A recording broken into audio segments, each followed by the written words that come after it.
tahun ini banyak anak-anak yang kinestetiknya kuat. Ada anak-anak yang terus ya. gerak terus. Guru-guru apapun keadaannya, kalau masih bisa melangkah, datanglah. Tentu sedih Bu Sinto, tetapi sesuatu itu akan selalu kami bawa dalam doa. Saya bilang, kalau saya bisa menyemangati murid saya, kenapa anak kandung saya tidak bisa? Gagah berempati, berani menginspirasi. Guru Gembira, Guru Gembira. Podcast Guru Gembira, wadah diskusi dengan menghadirkan narasumber yang tentunya informatif, edukatif, dan inspiratif. Guru Gembira.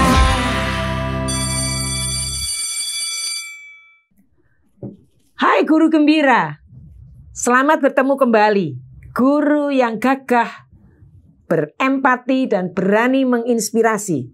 Bersama saya Sinto di podcast edisi kedua. Podcast ini untuk, dari, dan oleh guru. Dan saya ingin melalui podcast ini kita akan merayakan kegembiraan. Menemukan kegembiraan kembali guru-guru di masa sebelum pandemi dan sekarang setelah melewati pandemi. Yang kedua, kita juga ingin melalui podcast ini guru-guru ini semakin bangga dengan profesinya yang bisa memberi teladan di dalam perilaku dan tutur katanya. Dan tidak lupa, melalui podcast ini saya rindui kita memiliki komunitas guru yang terus bergembira menebar pengaruhnya di masyarakat di Indonesia. Nah, saya akan mengulik sedikit tentang topik di buku yang saya ambil, Parker Palmer, Courage to Teach. Di edisi yang kedua ini, topiknya adalah guru di tengah pergumulan batin dan realita kehidupan. Ya, ketika masa pandemi ini, wah dampaknya kemana-mana. Salah satu yang paling signifikan adalah guru. Ya, bagaimana guru mengalami tekanan dan harus berubah dalam waktu yang sangat singkat. Ya, di dalam pergumulan itu pasti setiap manusia ada 3 aspek: intelektual, mental, dan spiritual. Parker Palmer mengatakan, ketika guru itu mengalami kedamaian batin, maka dia akan semakin meyakinkan dalam mengajar. Nah, kenapa? Karena mendidik murid itu adalah menemani mereka melewati pergumulan, pengamatan, pengalaman, kejadian apapun. Dan oleh karena itu guru harus mengalaminya terlebih dahulu. Ya, kita tidak berpanjang kata, kita akan undang sosok Guru Gembira di edisi yang kedua. Sebelumnya kita akan lihat tayangan berikut ini.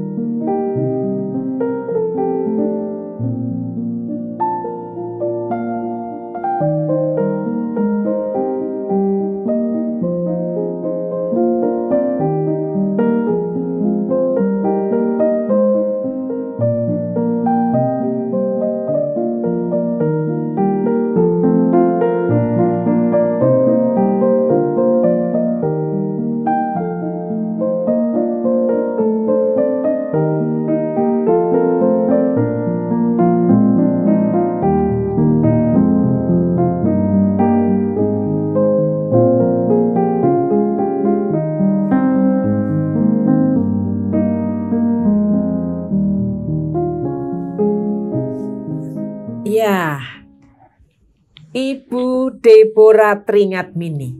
Panggilan akrabnya Bu Debi ya Bu? Bu Debi. Iya, selamat datang. Senang bisa berkenalan dengan Ibu. Kalau dari kita ngobrol-ngobrol ini ternyata hampir 37 tahun tuh Ibu udah mewarnai dunia pendidikan ya. Khususnya di level yang paling rendah. Playgroup ya Bu? Saya TKA. TKA, Ya, playgroup, TKA. Tidak pernah di playgroup Bu? Pernah ya Pernah. juga ya. Tapi expertnya, spesialisasinya di TKA. Bidangnya TKA. Wah, ini ya. Nah, di kali ini saya ingin tahu nih Bu. Ibu hampir 37 tahun tuh. Bosan nggak Bu? Kalau bosan enggak. Kalau mengalami capek dan lelah pasti. Capek Ya, dan capek lelah. dan lelah. Itu ya. Capeknya apa Bu? Capeknya karena bertambah usia tadi Oke. dan bertambahnya setiap tahun anak-anak itu Iya. berbeda sekali. Oh. Jadi kalau ada perkataan seperti ini ya, enak Bu, sudah pengalamannya banyak. Oh iya, tapi saya tiap tahun tetap gentar saya. Karena tiap tahun saya akan menghadapi anak-anak yang berbeda. Oke, iya. Seperti nanti contohnya tahun ini. Tahun ini banyak anak-anak yang kinestetiknya kuat. Ada anak-anak Gerak yang terus gitu ya. gerak terus. Nah, semakin bertambahnya usia, saya memasuki usia 50 sudah mulai terasa Bu Sinto. Ngejar anak itu sudah tidak seperti dulu.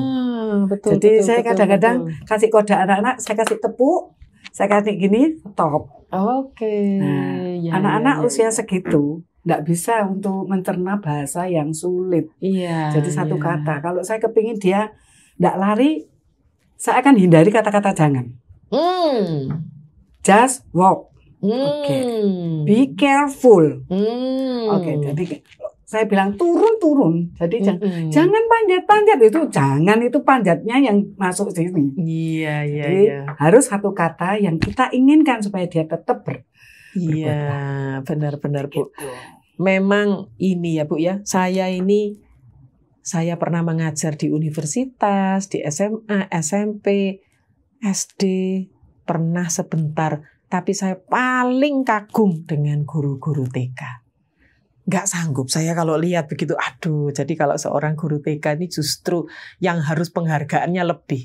Karena paling sulit untuk membuat mereka berada bersama dengan gurunya. Itu butuh ekstra effort ya Bu ya.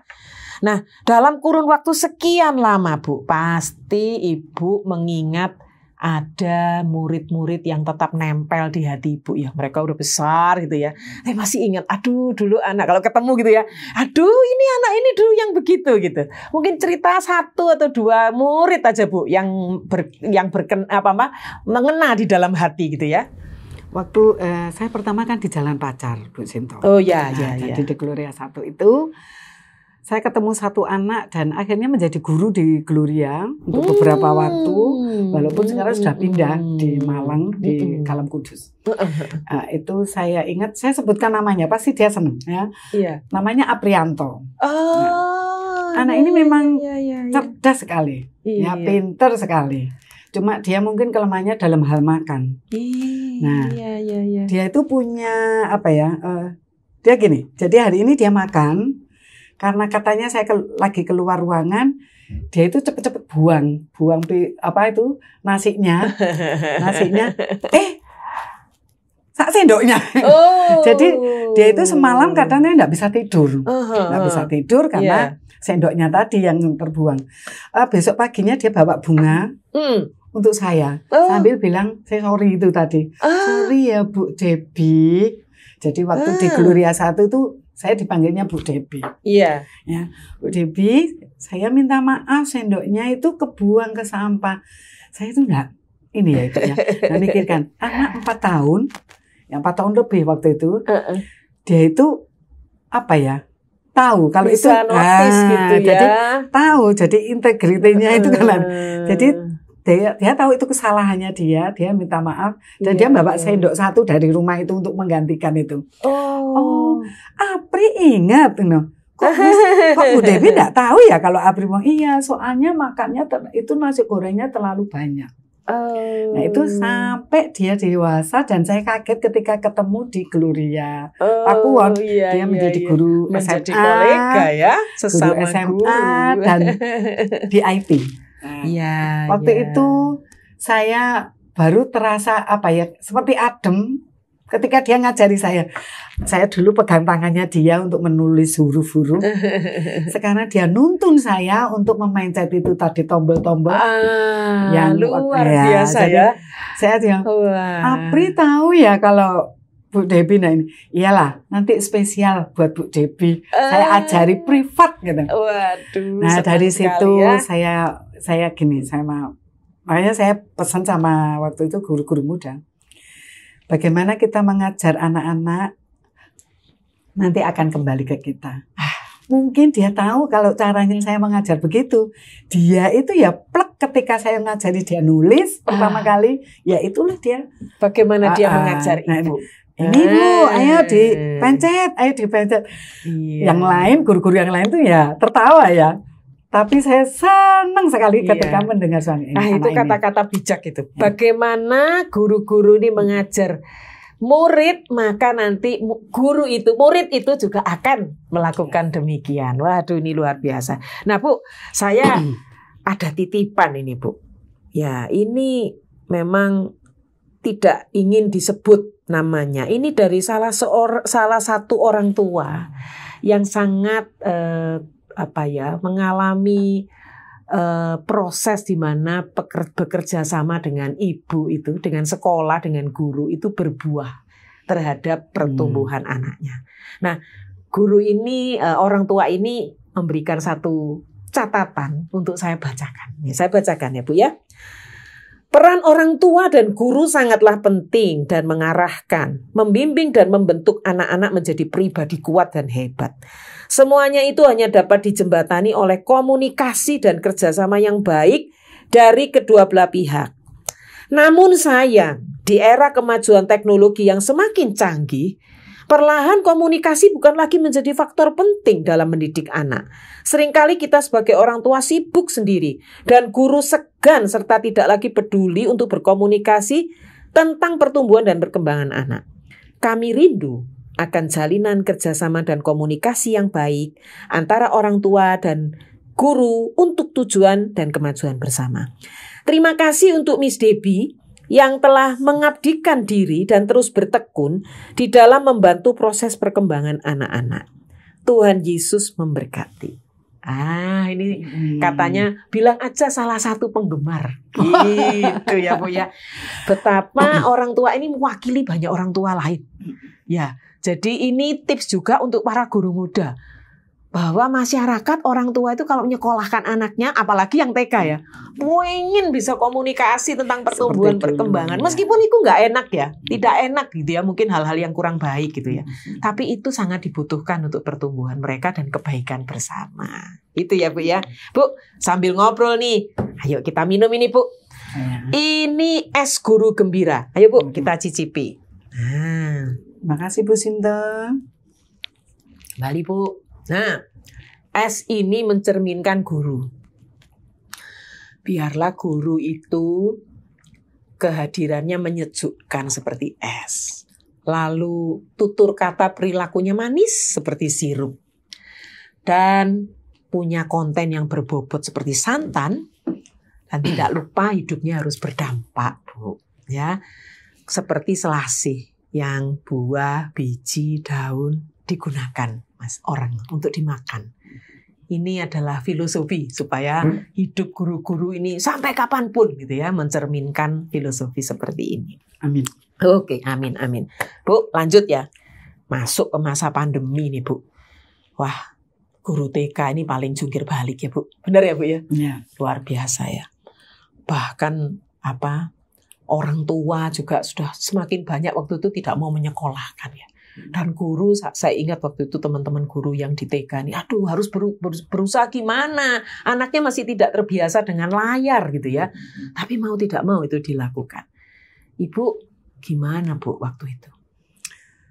Saya sempat kaget, bingung ya, apa anak-anak ngerti ya, terus ini kok gurunya tiba-tiba ada di TV, ada di layar ya. Jadi ada beberapa anak itu mungkin untuk pertama kalinya, kalau yang mungkin kalau untuk usia 4,5 ini kebetulan kan anak-anak ya sudah mulai kenal toh namanya HP. Iya. Dan itu saya tahu di rumah itu ini orang tuanya sudah memberikan itu. Iya. Cuma ketika belajar itu ya kadang-kadang anak-anak yang belum terbiasa dengan itu, kok layar sih, kok di situ kan. Jadi dia kadang-kadang meninggalkan tempat itu.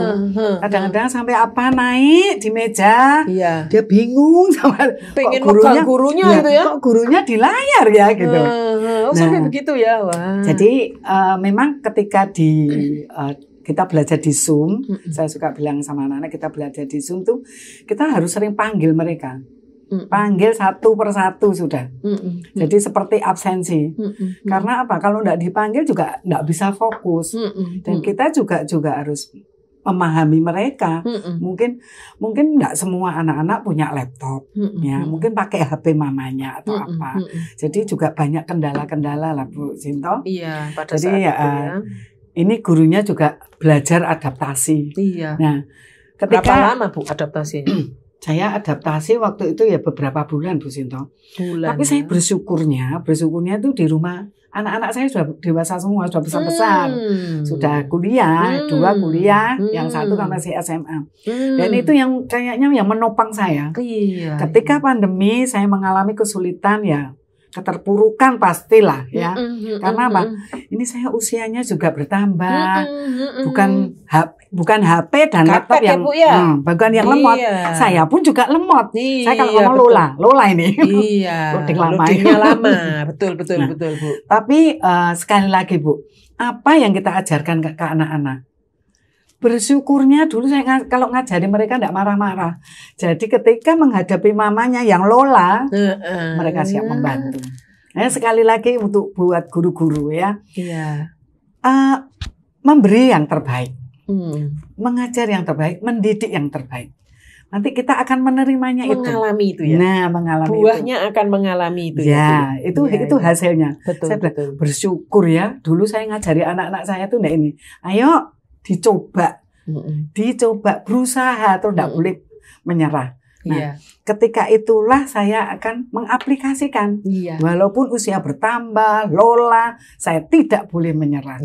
Nah, saya tunjukkan ketika dia mau belajar nulis pertama kali kan tidak bisa. Saya kan mesti, ayo dicoba terus, dicoba terus gitu. Nah, seperti kata-kata saya tadi, anak-anak saya gini, ayo mama, tombolnya, yang ini tuh terus pencet gitu. Jadi ketika saya mengajar bagaimana, nah ini teraplikasikan.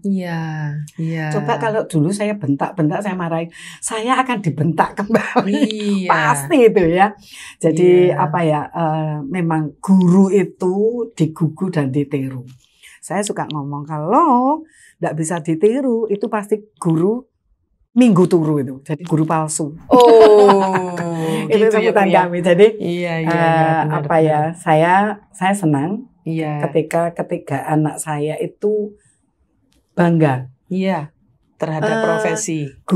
Mamaku guru loh, guru TK loh. Jadi kalau itu, terutama anak saya yang bungsu kan dulu sekolah di Gloria itu kelas 1 sampai kelas 6. Dia tuh sangat bangga gitu. Ada anak kan, guru siapa sih? Guru TK gitu. Nah, ini enggak, guru TK loh. Aku ini gitu. Kalau gitu enggak bisa belajar, mamaku membaca loh. Itu dari mama. Itu dasarnya gitu ya. Nah, jadi saya ketika anak kami bangga. Apalagi kalau suami saya itu Bu Sinto, aku tuh pilih istri jadi guru supaya anakku bisa semuanya karena ada guru di tengah-tengah kami. Terus itu alasannya yang tepat ya. Terus saya bilang gini, pasti bayaran saya mahal nih.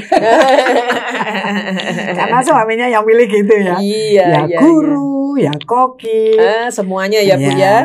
Nah, itulah. Nah, ternyata memang hantaman masa pandemi itu seperti yang Ibu alami itu tidak hanya dialami oleh guru-guru di Indonesia saja ya. Nah, kita lihat tayangan berikut, ada infografis ini, Ibu bisa lihat, kita lihat.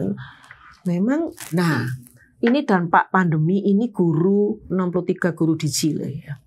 Kesehatan fisiknya ya pra-pandemi, pasca pandemi sekian, tapi kesehatan mental itu pasca pandeminya mengalami penurunan ya Bu ya, dari grafiknya ini. Kita coba lihat berikutnya, jadi perbedaannya. Nah ini. 50% itu 2.500 guru ya Bu di California. 50% itu merasa pusing bangun pagi dan mengajar daring. Ibu enggak ya? Wah, sehat gitu ya.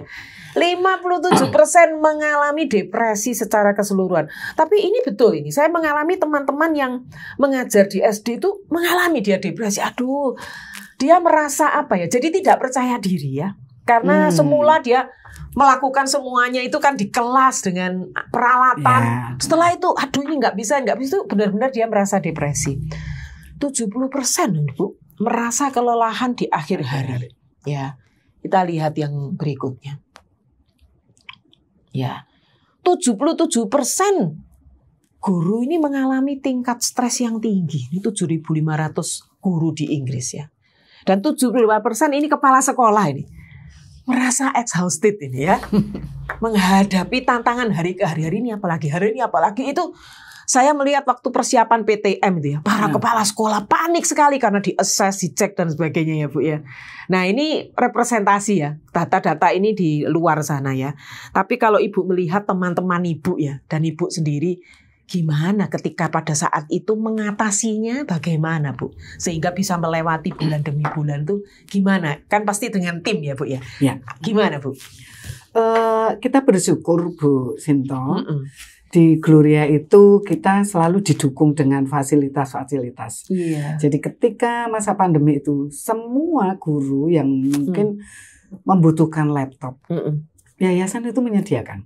Jadi dibawa pulang toh, dan dipanggilkan guru untuk memberikan melatih kami. Jadi apa yang kami butuhkan. Saya dulu nggak bisa loh Bu buat video nanti bikin ini. Nggak bisa ya. Di situ bisa saya akhirnya. Gitu. Sekarang bisa. Jadi apa ya? Oke lah kalau dulu saya ngajar pakai alat peraga yang kita ingat. Sekarang enggak harus bikin PPT. Canva. Ya. Terus saya mulai cari-cari gambar. Wah seneng. Jadi apa ya? Ketika itu tergantung guru kok juga Bu Sinto. Kalau kita mau belajar, kita mau maju, kita mau mencoba terus, itu kesulitan apapun Tuhan akan menolong.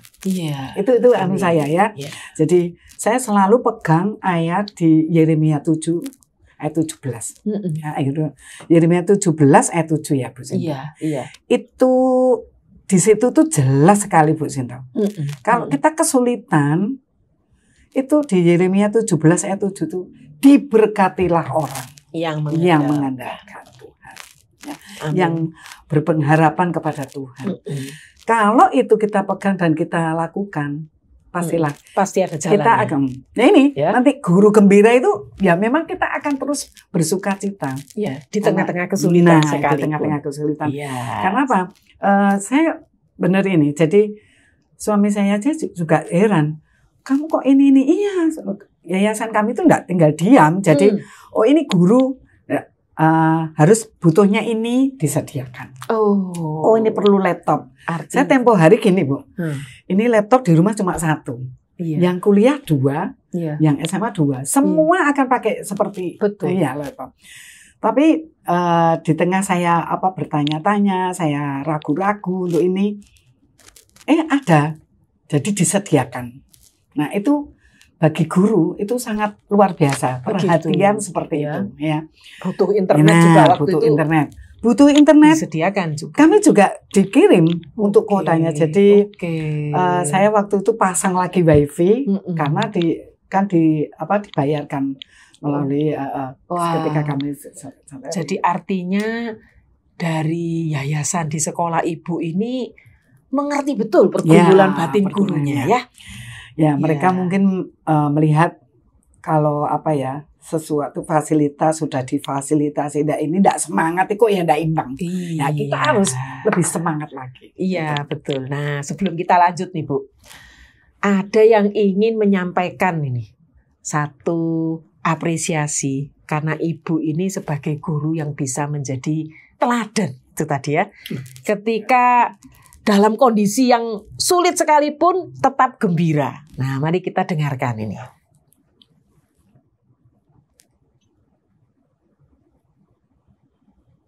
Shalom. Saya bersyukur hingga saat ini saya bisa berpartner dengan Miss Debbie. Mulai dari awal saya menjadi guru, hingga saat ini saya menjadi seorang pimpinan. Banyak hal yang saya bisa pelajari dari Miss Debbie. Satu hal yang khas dari Miss Debbie adalah guyonannya atau candaannya. Dalam menangani murid, menangani anak, maupun saat berkomunikasi dengan orang tua murid, selalu saja ada candaan yang terlontar dari Miss Debbie. dan itu membuat percakapan menjadi hidup. Selain itu, anak-anak juga boleh dibawa untuk semakin baik sesuai dengan arahan yang dikehendaki. Seiring bertambahnya usia, tentu Miss Debbie mengalami banyak tantangan. Tetapi hal itu tidak membuat Miss Debbie menjadi menyerah. Miss Debbie boleh terus semangat dan mau terus belajar. Di dalam menghadapi teknologi yang sekarang semakin canggih, ataupun di dalam menghadapi orang tua murid dengan beda generasi, Miss Debbie boleh terus belajar dan terus boleh menjadi berkat, baik bagi rekan kerja maupun bagi orang tua murid. Dalam setiap tantangan yang dihadapi, kita bisa melihat bahwa Miss Debbie terus mengandalkan Tuhan di dalam hidupnya. Tentunya itu menjadi teladan bagi setiap kita, guru-guru muda, bagi setiap kita, pendidik, untuk boleh terus bersemangat, mau terus belajar, dan terus mengandalkan Tuhan di dalam setiap tantangan yang kita hadapi, mendidik generasi demi generasi. Semangat terus untuk Miss Debbie. Tuhan akan boleh memakai, memperlengkapi Miss Debbie untuk boleh menjadi berkat untuk setiap anak, setiap murid yang Tuhan percayakan bagi Miss Debbie. Tuhan Yesus memberkati.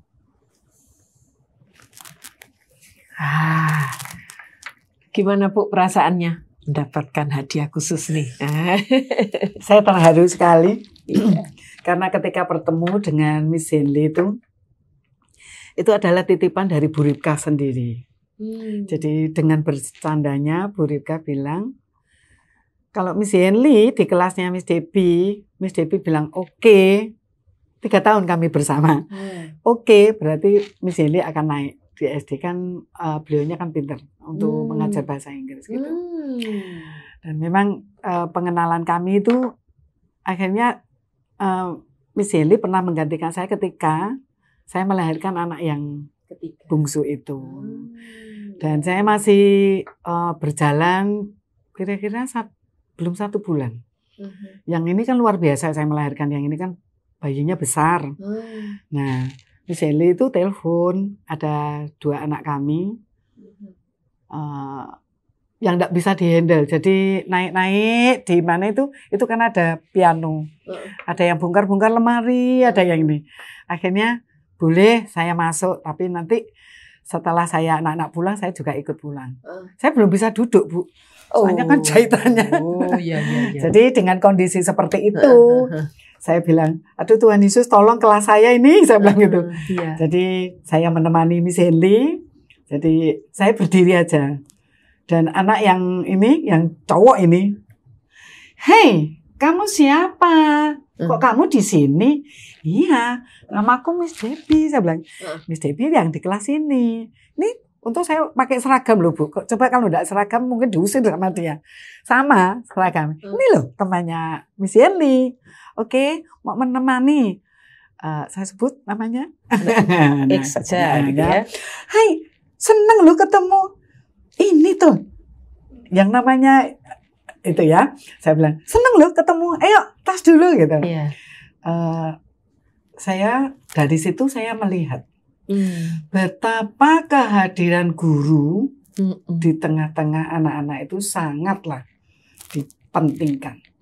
Karena apa? Apapun bagusnya, ya mungkin sebuah kayak tayangan atau apapun, tapi kehadiran guru itu yang penting ya Bu ya. Karena apa? Walaupun saya diam saja di situ, saya ngawasi matanya. Jadi kalau ada yang enggak benar, saya, ayo. Tapi sudah ada efeknya ini ya Bu ya. Ayo gitu aja. Makanya saya bilang guru-guru apapun keadaannya, kalau masih bisa melangkah, datanglah. Gitu. Jadi kalau sakit tenggorokan itu memang penyakitnya guru, Bu Sinta. Iya, karena teriak-teriak itu tadi ya. Apalagi guru TK. Nah, saya bilang guru tidak bisa digantikan. Iya. Saya kalau sakit tenggorokan, saya cukup duduk. Kan ini ada partner saya mengajar. Pakai gerakan aja. Pakai gerakan. Pakai mata kita. Iya. Pakai ini. Makanya saya sangat bersyukur ya. Miss Hendy akhirnya ketemu dan akhirnya menjadi kepala sekolah saya. Iya. Ada candaan begini. Bu Debbie enggak kepingin jadi waka atau jadi kepala sekolah. Kalau ada bengkel, saya itu adalah montirnya. Kalau montir itu digantikan, tiba-tiba menjadi kepala sekolah misalkan. Terus yang jadi montirnya siapa? Belum tentu. Jadi itu kelebihan ibu memang ya. Saya senang menjadi itu guru. Iya. Yang namanya ada murid saya yang suka ngomong gini, sudah anaknya, putra-putrinya sekarang kan saya ajar. Bu, jadi guru abadi toh. Lah iya, tapi kan saya bisa ini toh ngelihat murid-murid jadi dokter, jadi ini. Itu nah, sukacitanya ya. Nah, itu benar. Bu, iya Bu, saya ngelihat itu ya. Dan dari obrolan kita yang lalu itu Bu ya, saya terkesan sekali dengan Bu Debbie ini. Ibu ini selalu bisa mengkaitkan profesi ibu sebagai guru dengan peran ibu sebagai ibu ya, sebagai istri dan ibu. Nah, guru di tengah pergumulan batin itu tadi yang di sekolah. Tapi ketika di rumah, saya juga mengetahui ibu mengalami hantaman juga ya. Ada anak yang sulung pada saat itu juga terpapar COVID justru di awal-awal ya Bu ya. Dan ketika pada saat itu benar-benar mencekam, orang-orang menjauhi gitu ya, siapapun yang terkena. Ibu mengalami itu. Dan bukan cuma itu, ibu juga sempat bertutur suami ya, mengalami juga hantaman di dalam karirnya gitu ya. Gimana ibu ketika pada masa-masa itu, apa yang ibu rasakan? Tentu sedih Bu Sinto. Tetapi sesuatu itu akan selalu kami bawa dalam doa. Satu hal yang tidak kami lakukan adalah berdoa bersama ketika mau tidur. Serepot apapun, sesibuk jadwalnya anak-anak, jadwalnya papanya yang memang ikut ini ya, ikut perkumpulan komunitas pria untuk KOR atau apapun. Saya bilang antara jam 9 sampai jam 10 kami harus ada di rumah semua. Nah, yang kuliah kan sampai malam sampai ini. Usahakan itu. Kalau kalian ada niat, ada usaha, Tuhan pasti akan tolong. Nah, benar. Jadi ketika kami sebelum doa, pasti kita akan ngomongin seharian itu. Atau seminggu besok. Gitu. Saya bilang di masa pandemi ini, bukan kita aja, semua orang akan mengalami. Tapi beda-beda. Beda wujudnya, juga beda cara menghadapinya. Nah, anak-anak saya ini Bu, saya ngomongnya jujur saja. Saya harus bilang papanya terpuruk.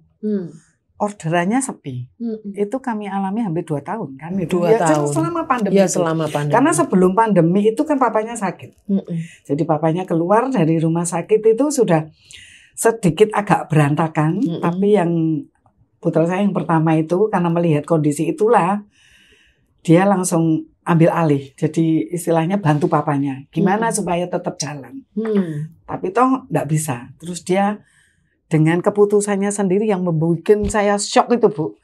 Sudah pandemi, papanya enggak ada pemasukan. Tapi di tengah shock itu saya selalu bersyukur. Kok iya?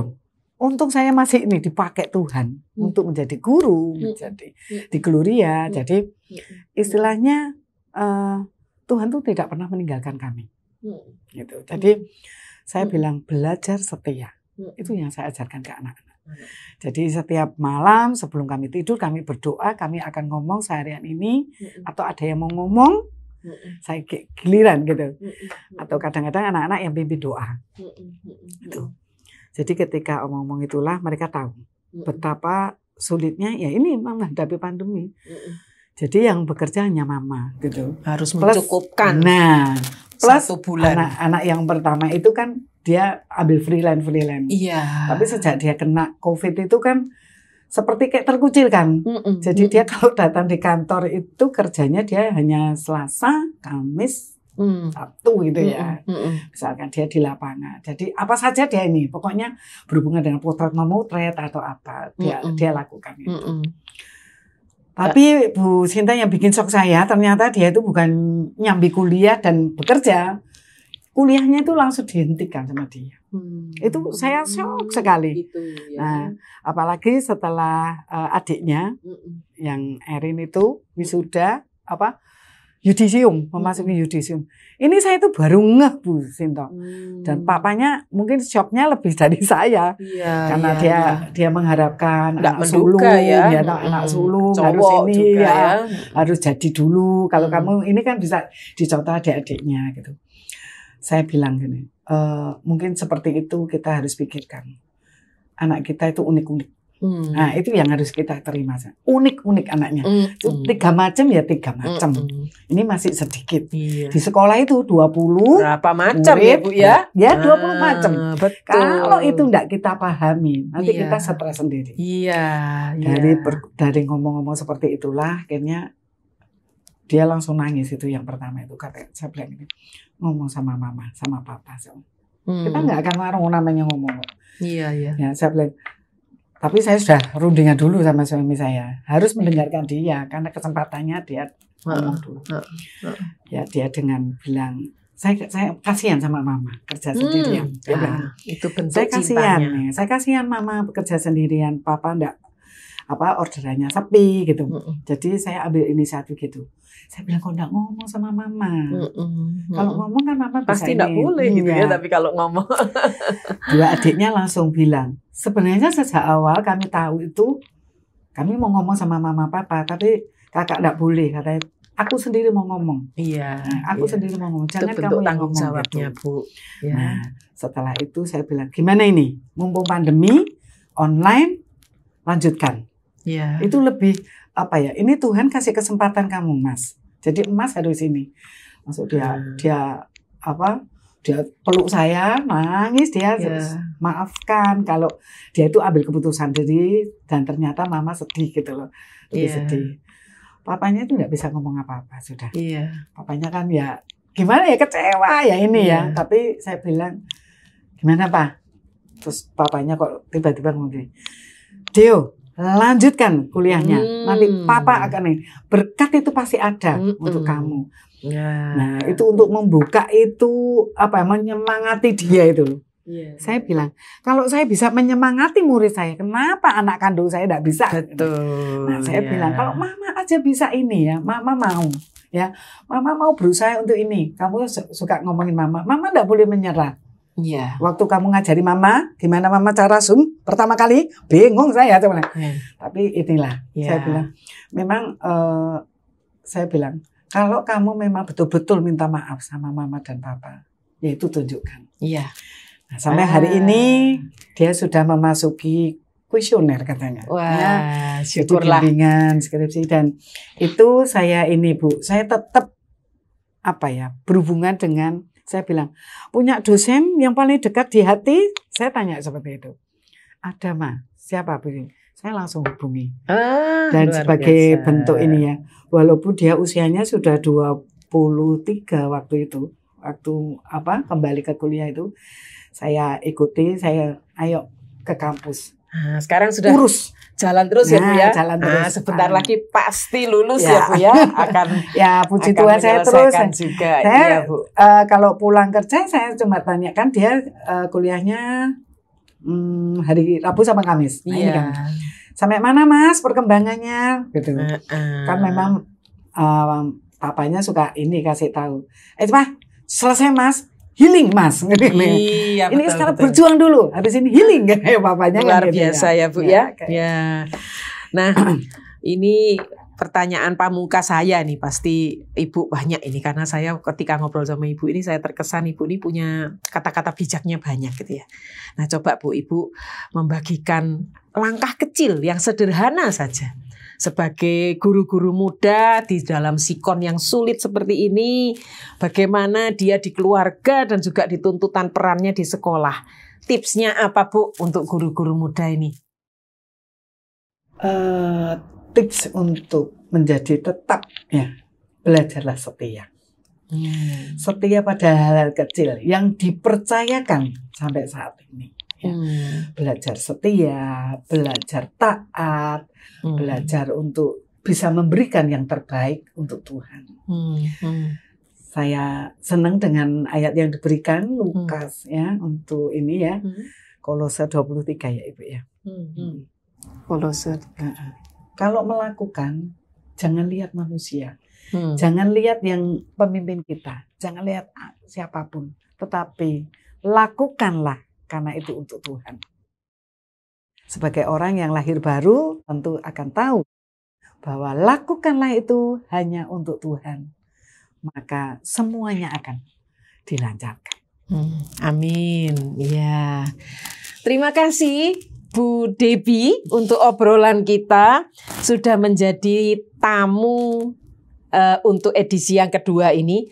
Harapan saya, doa saya, Ibu terus bergembira menghadapi pergumulan batin dan juga di dalam realita kehidupan.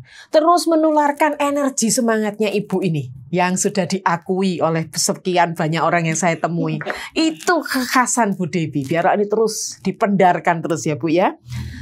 Guru Gembira, sampai sekian obrolan kita. Dan tetaplah temukan kegembiraanmu. Tetap menjadi guru gembira. Gagah, berempati, berani menginspirasi. Sampai bertemu di edisi ketiga Guru Gembira bulan yang akan datang. Salam. Rusa lari ke padang belantara. Harimau datang untuk mencari makan. Bagaimana guru mengajar muridnya, murid itu pun akan melakukannya demikian. Guru bagaikan air di telaga, memberi kesejukan dan damai di hati. Tetaplah menjadi guru gembira, gagah berempati, berani menginspirasi.